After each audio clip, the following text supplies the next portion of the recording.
In the year 2002, Innova would do something that would change and confuse the game of disc golf forever. Flight numbers. A year later in 2003, Innova would release the first catalog of discs and flight numbers, making it easier for disc golf shops or just disc golfers to differentiate between the discs out on the market. This list would include 4 molds that I think would help standardize flight numbers forever: the Eagle, the T-Bird, the Firebird, and the Leopard. Innova's flagship fairway driver lineup. With these 4 molds still being some of the most popular discs on the market right now, I don't think you can argue that they don't kind of set the standard for at least the 7 to 9 speed category of flight numbers. But that's where I want to skip ahead to 2007, the first release of the Innova Destroyer, 12.5 -13. Maybe disc golf's most famous flight numbers. Every company since has came out with their own version of the 12.5 -13 flight number, their Destroyer, or maybe even the ever so tempting 12.5 -12 beat-in Destroyer straight out of the box. But I think every disc golfer knows you could go buy 20 Destroyers, throw them all out in the field, and they're all gonna fly a little bit different. So that brings the question of, are flight numbers accurate? The age-old question of, are flight numbers accurate? Do they matter? I don't know. To be honest, that's not really the question I'm trying to answer today. But I do think we need somewhere to start. We're not going to be adopting Discraft's +1, -2 single-digit number. Could you imagine, like, okay, new disc golfer. He's like, hey man, what should I try? Hey man, take this +1. You'll love it. What does that even mean?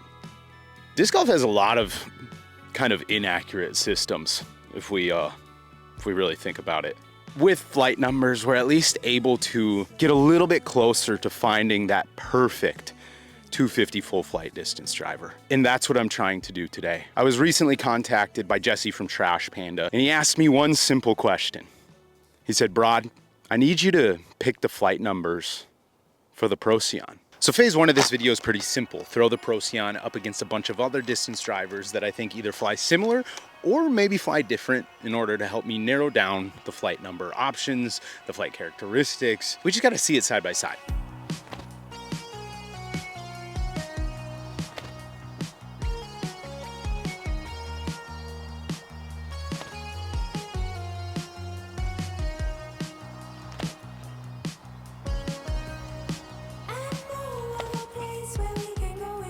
There we go.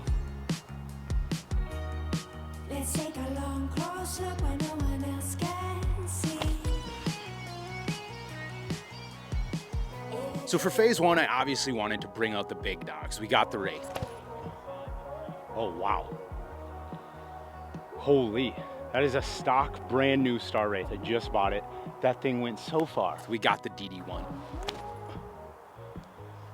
There's your classic DD1 flight. Gets up to flat, a little bit of fade. The DD1, once they work in, has gotta be one of the straightest finishing distance drivers out there. We got the old school Surge. We're kind of covering our 11-speed bases. That actually seemed very similar, but had a little more mid-flight, like flip to flat. But then I brought the Thrasher, Captain's Thrasher, a little more overstable. I brought the Venom, pretty overstable. The Venom being 0.3 and the Captain's Thrasher being 0.2. I wanted to see that true, like, no turn, all fade flight characteristic to really rule that out of the equation. I had to bring the Star Destroyer because obviously. And I think we can kind of rule out that 12.5 -13 as well, because I think it takes a little more to get those up to speed. And I think they just want to get left a little bit quicker when thrown at that smooth control driver pace. The Procyon so far has been flying so well. The on-course test, potentially the most important phase of them all. Let's be real. You can do whatever you want in the field. Tell us your UDisc internet distance. No one cares. Can you park a 450-foot hole with the damn Procyon, guys? Oh, it's so straight. Now, Heiser. Wow. That's what we want to know. Oh. feel like I saw everything I needed to see today out of this disc. This is just driver heaven. A lot of reachable par fours. Just a bunch of distance driver shots. Oh. Go in the hole. Oh my gosh.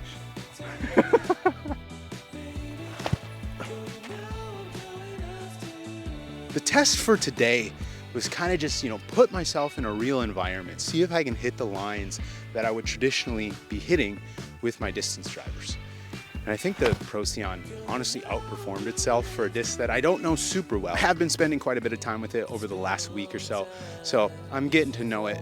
A few key takeaways for today. The glide. Every time I throw the Star Wraith and the DD1, it could be because they're a little less stable. The runs I have are just kind of like pushier, straighter runs. Star Wraith went significantly further than any other disc. We got a Procyon about 25 feet away, 11.5, -1.3. 5 glide for sure. But they seem to just want to get going a little bit further. Star Wraith for comparison. 10, 15 extra feet than the Procyon, but I don't really mean that in a bad way of the Procyon maybe having a little less glide. I actually kind of like it because in my mind, it feels like the Procyon doesn't have much of an opinion at the end of the flight. It kind of goes where you tell it to go, which I think is such a good aspect of a distance driver. Gosh, I like that. See what I mean? It didn't go crazy far, but it just went so straight. It just never even left that line.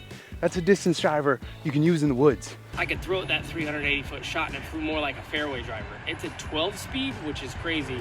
With a fairway driver flight, it lands and it skips straight. It doesn't skip left as much as like a faster disc. And so this thing has just been absolutely awesome and I love it. This thing was flying good. I feel like it has integrity.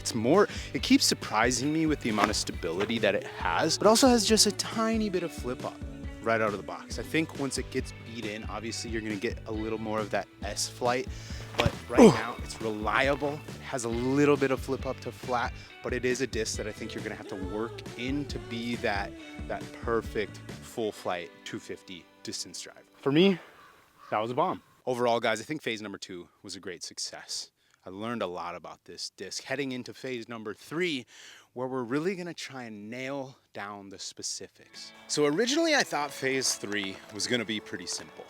Measure some things, look up rim widths online, compare the size of rims in person. When I first started making this video, I was like, oh dude, phase 3, we're gonna get real scientific.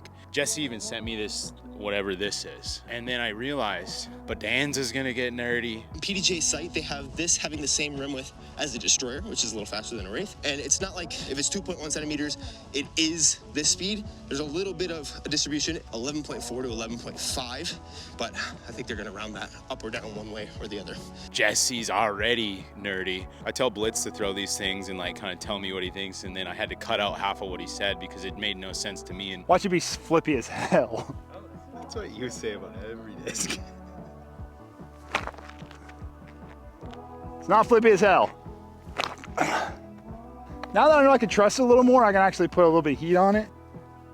It feels like it's between 11 and 12 speed in my opinion. 4.8 glide, 11.5, 5, -1, 2.5. But then I realized something very, very important, guys. Something I had forgotten. I do everything based on feel.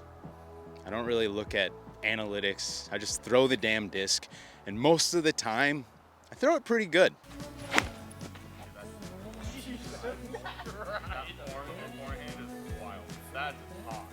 That one's pretty good. That one's pretty good.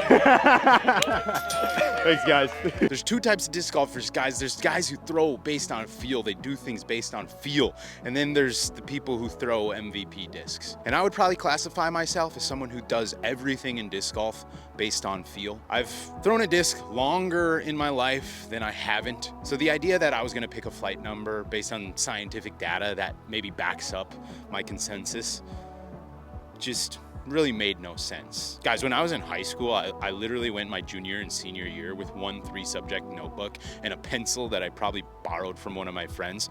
It's safe to say the word homework wasn't really in my vocabulary. The time has officially come for me to announce the flight numbers of the brand new Trash Panda Procyon. It's been a good couple weeks. This video took me quite a while to make, honestly. I put a lot of time, effort, and thought into it. I spent a good amount of time with this disc. 11.5, 4, -1, 2. For the speed, I used a few different factors. At first, I even told Jesse, I was like, dude, is this like a big 10 speed? And he was like, no, Brad, not even close, actually. It's actually pretty much a 12 speed. I was like, huh, doesn't feel like it. Something about how this disc just fit into my hand gave me a feeling of control, which made me want to, you know, go for that, like, maybe even 10 to 11 speed. I think for speed, I kind of went off a little bit of the science that, you know, like Pandas talked about in that clip, that Jesse has talked about, where technically this disc measures as an 11.5 speed. It's clearly a big range, but I knew it wasn't a 12 speed. Honestly, the speed is probably the least important number of all. It's a distance driver. And also with the backstory of the Procyon being like 11.44 million kajillion light years away from Earth or something. For glide, I've kind of talked about it. That's probably been my number one thing in this video, is that it's just so controlled. And I think a disc with more glide sometimes is less controlled. And this driver just feels like it just goes right where you want it to go. It doesn't have much of an opinion. Most importantly is maybe the -1, 2. And I think some people are going to get this disc and they're going to be like, it's a -1, 3. Some people are going to get it who maybe throw further than me, and they're going to be like, oh, it's a negative. I don't know if you could actually call it a -2, to be completely honest, because it doesn't turn that much. It barely gets up to flat. When I throw it, you get that just touch of like rise out of the flight, but I never really got that full S flight unless I was like making it turn. But when I throw it on that flat to stock hyzer, it just gets up to flat, maybe drifts a little, and then barely, you know, has a consistent fade, but it's nothing that's gonna like fade off to the left and skip. That would make me think it's a 3 fade. Trash Panda has such a niche core audience that just loves their product and loves what they're doing. You guys are gonna buy this disc anyway. You're gonna get it, you're gonna throw it, and you're gonna decide for yourself. Some of you guys might only throw 250 feet, and that's cool because now you basically have a Firebird, but made by Trash Panda. Something I realized after making this video is that the Procyon is just a distance driver with a cool story that flies good.